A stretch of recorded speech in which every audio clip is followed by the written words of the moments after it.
कृष्णदास जी का पद है।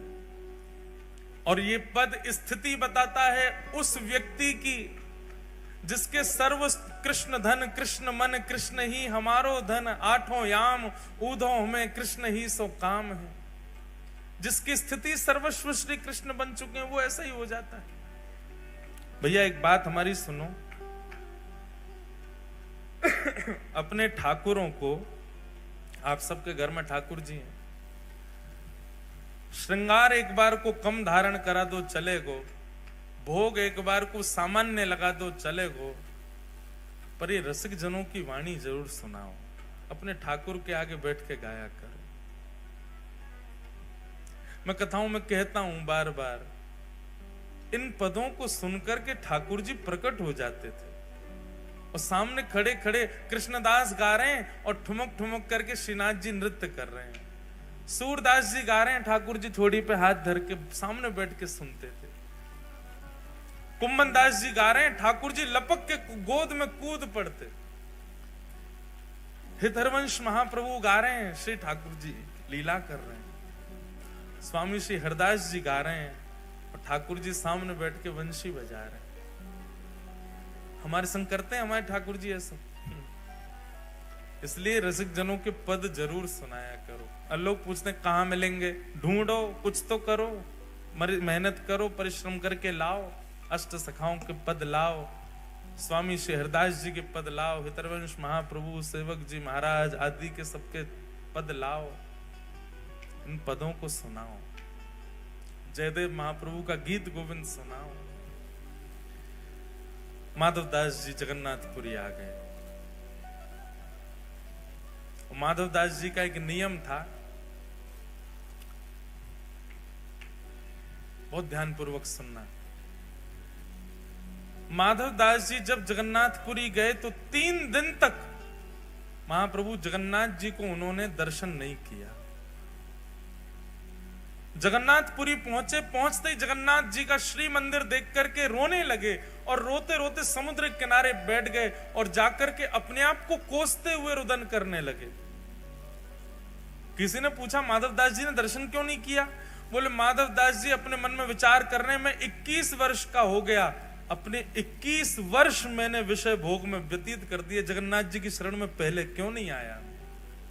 इस उदासी से बैठे जगन्नाथ वहां समुद्र के तट पर जाके और अपने आप को दंड दे रहे हैं, ना कुछ पा रहे हैं, ना कुछ पी रहे हैं, ना कुछ पा रहे हैं, बस एक निष्ठ होकर रुदन करते जा रहे हैं और बार बार स्वयं को कोस रहे हैं, मैंने 21 वर्ष निकाल दिए। अरे तो भाई किसी ने कहा माधवदास जी को प्रसन्न हो जाना चाहिए, अब तो आ गए शरण में। बोले अब जीवन का कोई पता है क्या? मेरे जीवन के केवल इतने ही दिन हो, 21 वर्ष 6 दिन की मेरी आयु हो, तो इसका मतलब अब शेष 3 ही दिन रह पाऊंगा मैं ठाकुर जी की शरण में, 21 वर्ष तो मैंने विषय भोग में निकाल दिए। इस बात से परेशान होकर रोने लगे। अच्छा, माधवदास जी ने कोई 3 दिन का नियम नहीं लिया था, माधवदास जी तो मृत्यु पर्यंत अनशन पर बैठ गए समुद्र के तट पर जाके कि मैंने अपना जीवन व्यर्थ कर दिया, ठाकुर जी की शरण में पहले नहीं आया।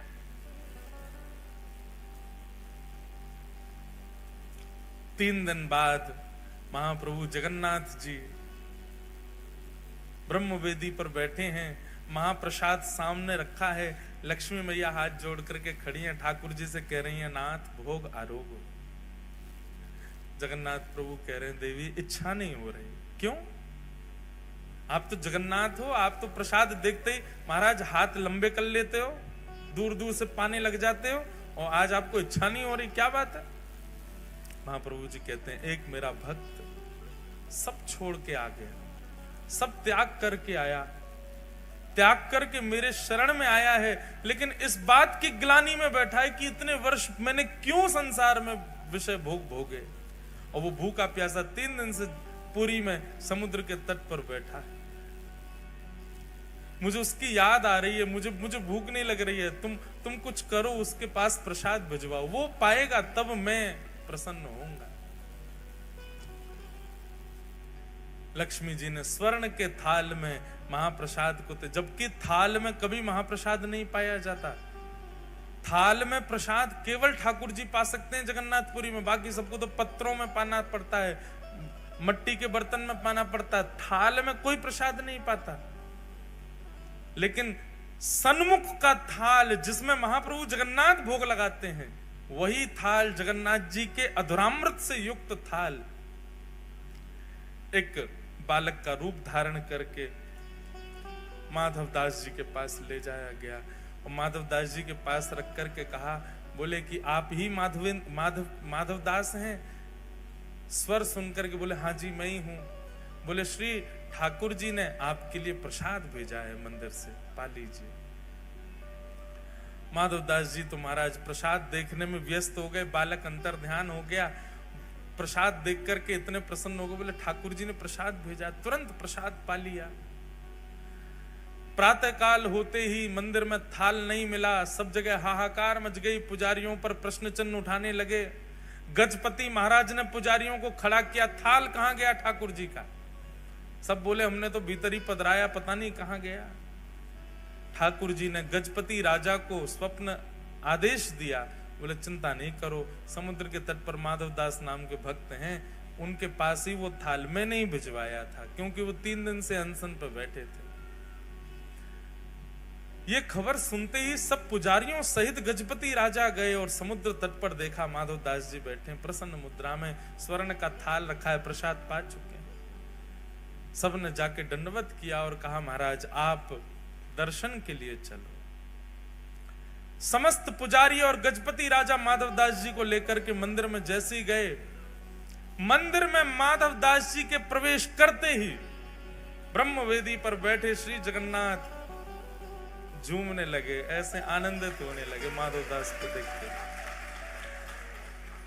बंधुओं, हम सबने झूमते हुए ठाकुर जी को देखा है जब वो रथ पे जाते हैं, पर जैसे ठाकुर जी वो रथ पे जाते हुए झूमते हैं पंडा पुजारियों के संग, ऐसे ठाकुर जी वास्तव में अपने अनन्य भक्तों को देख के ब्रह्मवेदी पर झूमने लगते थे।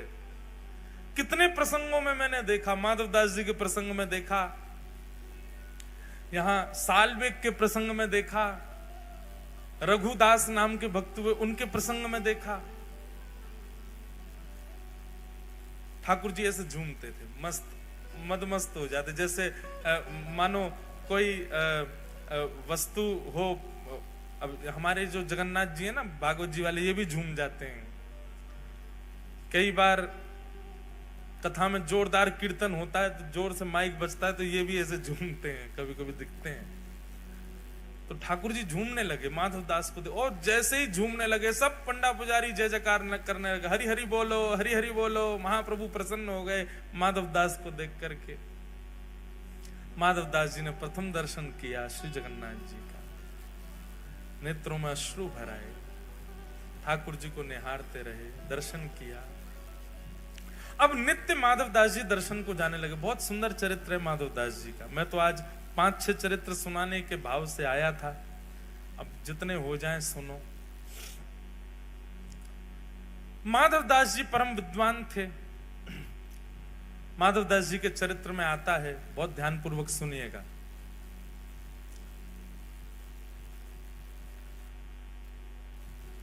एक परम विद्वान पूरे भारत में घूमते घूमते सब जगह विद्वानों को परास्त करते हुए सब जगह से विजय पत्र लिखवा लेता था कि मैं जीत गया। काशी गया तो काशी में उसको किसी ने कहा, बोले सुनो, अगर तुमने जगन्नाथपुरी के माधवदास जी को हरा दिया तो हम मान जाएंगे कि तुम पूरे विश्व के विजेता, क्योंकि उनसे बड़ा विद्वान इस समय पृथ्वी पर कोई भी नहीं है। माधवदास जी को हरा के दिखा। ब्राह्मण देवता तुरंत जगन्नाथपुरी गए, जगन्नाथपुरी में ढूंढने लगे कहां है माधवदास। किसी ने बताया वो कुटिया है माधवदास की। पहुंच गए, माधवदास जी को जाके कहा, हम अपना परिचय दिया, अपने विजय पत्र दिखाने लगे दुनिया भर के, मैं यहां से जीत करके आया हूं। अब मुझे किसी ने कहा है आपको हरा दूंगा तो मैं विश्व विजेता माना जाऊंगा। माधवदास जी बोले ये सब हमको करने की इच्छा नहीं, हम विद्वान इसलिए नहीं बने कि सबको अपनी विद्वत्ता का प्रमाण दें। अच्छा एक बात है, वैष्णव, बहुत ध्यानपूर्वक सुनिएगा, वैष्णव यदि गुणवान होगा तो अपने गुण को छुपाएगा। जो गुण प्रकाशित करता हो, समझना उसकी भक्ति अभी कमजोर है। बहुत ध्यानपूर्वक सुनिए। जो ठाकुर जी का स्वीकार्य किया गया वैष्णव होगा, वो अपनी कला को, अपने गुण को, अपने स्वरूप को, अपनी श्रेष्ठताओं को छुपाएगा। ये तो संसारी व्यक्ति का लक्षण होता है कि बात बात पर दिखाना कि मुझ पर धन कितना, बात बात पर बताना कि मुझ में गुण कितने, बात बात पर प्रकाशित करना कि मुझ में कलाएं कितनी। ये भक्त का स्वरूप थोड़ी होता है। भक्त तो गोपनीय रखता है अपने स्वभाव, स्वरूप और अपनी योग्यताओं को। इसलिए हमारी प्रार्थना विशेष रूप से उन लोगों से जो उर्धपुंड धारण करते हैं और गले में कंठी पहनते हैं। आप वैष्णव चिन्ह अंकित हो गए हो, अब तो गोपनीय हो जाओ। क्योंकि आप जब मुझसे कक्ष में मिलने आओगे तो नहीं कहूंगा मैं, ये बात मंच से ही कह सकता हूं कि आपको अपना गुण नहीं बताना चाहिए, अपना स्वरूप प्रकाशित मत करो कि आप कितने योग्य हो। वैष्णव का इस स्वरूप नहीं होता। वृंदावन में एक संत रहते थे, बहुत ध्यानपूर्वक सुनना। उन संत की महिमा इतनी थी कि महाराज चित्रकूट तक उनका प्रकाश हो गया। चित्रकूट के एक संत ने सुना कि वृंदावन में एक बड़े अच्छे संत हैं, वो ऐसे हैं, ऐसे हैं, ऐसे हैं, सब उनका भाव सुना। तो चित्रकूट के उन महाराज जी की इच्छा हुई कि मैं भी जाऊं वृंदावन, जाके उन संत का दर्शन करूं। कहां रहते हैं? बोले केसी घाट पे विराजते हैं। तो चित्रकूट के महाराज जी वृंदावन आए। बहुत ध्यानपूर्वक सुनो सब लोग, इधर देखो वैष्णव कैसा होता है। फोन तो थे नहीं कि उस पर फोटो मंगा लिया हो कि संत का फोटो भेज दो या उनकी वीडियो भेज दो, कुछ था नहीं। पहुंच गए वृंदावन। अब पूछते पूछते जा रहे हैं, ये फलाने संत कहाँ रहते हैं? बोले वहां चले जाओ, परिक्रमा मार्ग में केसी घाट पर रहते हैं। केसी घाट के समीप पहुंचे ही थे चित्रकूट वाले महाराज जी। उन्होंने जाकर के फिर पूछा किसी से, बोले भैया ये अमुक नाम के संत कहाँ हैं, मुझे उनके दर्शन करने। तो जिस व्यक्ति से पूछा वो बोले अच्छा उनके दर्शन करने हैं क्या? बोले हाँ, मैं भी अभी जा रहा हूं उन्हीं के दर्शन करने के लिए, आप मेरे संगी चल देना। बोले हाँ भैया ये बढ़िया है, बार बार कहां ढूंढेंगे, आपसे ही पूछ लेंगे। अभी आप एक काम कीजिए, मैंने प्रसाद बनाया है ठाकुर जी का, आप पा लीजिए। कहां से आए आप? बोले चित्रकूट से आए भैया। बोले ओहो चित्रकूट से आए, हमारे ठाकुर जी का प्रसाद पा लो। बैठा दिया, बैठा के उनको प्रसाद पवाया। प्रसाद पवाने के बाद बोले भैया आप चलो महाराज जी के हमको दर्शन करा दो। बोले अभी महाराज जी का समय नहीं है दर्शन का, वो ना 2 घंटा बाद मिलेंगे। 2 घंटा क्या करोगे? बोले क्या करें? बोले प्रसाद पाया, थोड़ी देर पौड़ लो, सो जाओ हमारे पास से। आसन बिछा दिया, बढ़िया सुंदर चद्दर। अरे हमको नींद नहीं है। नहीं नहीं सो जाइए ना, आप इतनी दूर चित्रकूट से आए हैं। उन नहीं माने तो जबरदस्ती उनको सुला दिया। बोले लेटो आप। हाथ पांव दबाने लगे, पैर पकड़ के मसलने लगे, हाथ दबाने लगे, पैरन में घी लगाने लगे। अरे भैया काय को इतनी सेवा कर रहे हो, हम जिस काम के लिए आए वो आप करने नहीं दे रहे। उन महाराज जी से हमको मिलना, उनसे मिलवा दो। अभी ले चलूंगा, थोड़ी देर हमको सेवा करने दो ना, मैं भी जाऊंगा वहां पे, आपको ले चलूंगा। इतने में कोई तीसरा व्यक्ति आया। अब वो महाराज जी बेचारे चिढ़ गए थे। बोले भैया हम आए थे अमुक नाम के संत हैं उनका दर्शन करने, और जब बाबा ने हमको पकड़ लिया यहीं पर, हमको पहले भोजन करा दिया, अब हमारे हाथ पांव दबा रहे हैं, जबरदस्ती पैर मसल रहे हैं हमारे। इनसे बोलो हमको छोड़े, हमको उनके दर्शन करने। वो तीसरा व्यक्ति जो आया वो प्रणाम करके बोला आपके जो चरण दबा रहे हैं ये वही महाराज जी हैं जिनसे आप मिलने आए हो, ये वही संत हैं। चित्रकूट से आए हुए संत जो थे उनके नेत्र सजल हो गए। बोले मैंने जो सुना था ना, मुझे लगता था कि मैं देखूंगा तो उनका भाव अनुभव करने का प्रयास करूंगा, पर मुझे पता ही नहीं, मैं पिछले 2 घंटे से उन्हीं के भाव देख रहा था। यही है असली ये 2 प्रकार के वैष्णव, एक वो जिसने ठाकुर जी को पकड़ रखा है और एक वो जाकू ठाकुर जी ने पकड़ रखा है। जिसने ठाकुर जी को पकड़ रखा है ना, वो हम सब हैं। हम में आडंबर भी है, हम में दंभ भी है, हम में प्रकाशन भी है, हम में सब कुछ है। पर ठाकुर जी जाको पकड़ लेना, वो तो अत्यंत गौड़ हो जाता है, अत्यंत गोपनीय हो जाता है, अत्यंत सूक्ष्म हो जाता है, वो शांत हो जाता है। वो अपनी योग्यता, जिससे संसार रीझे वो कार्य वो कर ही नहीं सकता। योग्यता बताने से 4 लोग रीझेंगे मुझसे, और वैष्णव को डर लगता है कि कहीं वो रीझ ना जाए मुझसे। मैं जिसको रिझाने के लिए बैठा हूं केवल वही रीझे। मीराबाई कहती, हो बाला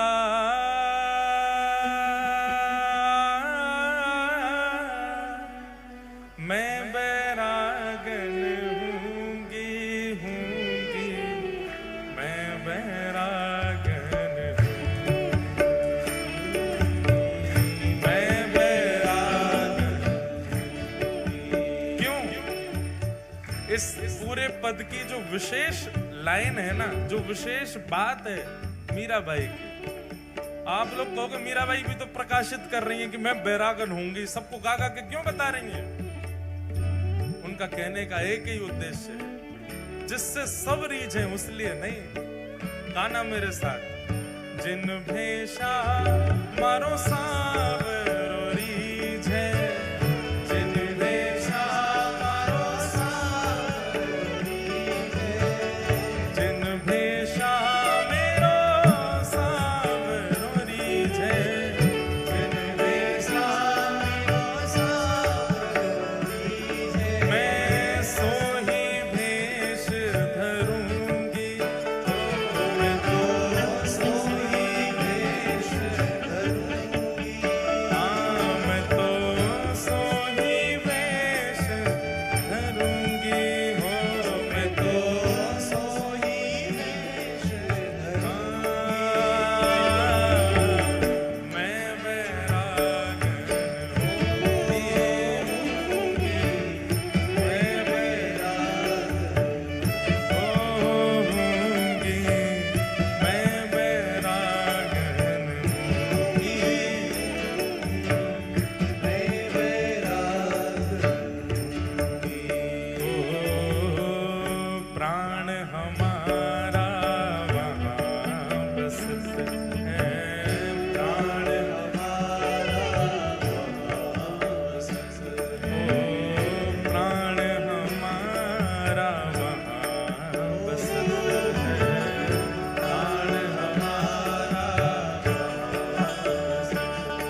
महाराज सीता जी को सिंदूर लगाते देखते हैं तो सोचते हैं कि ओहो, एक सिंदूर की धार लगाने से आप श्री राम जी की गृहिणी कहलाएंगी, हम तो सर्वांगन अंग पे लगा लेंगे।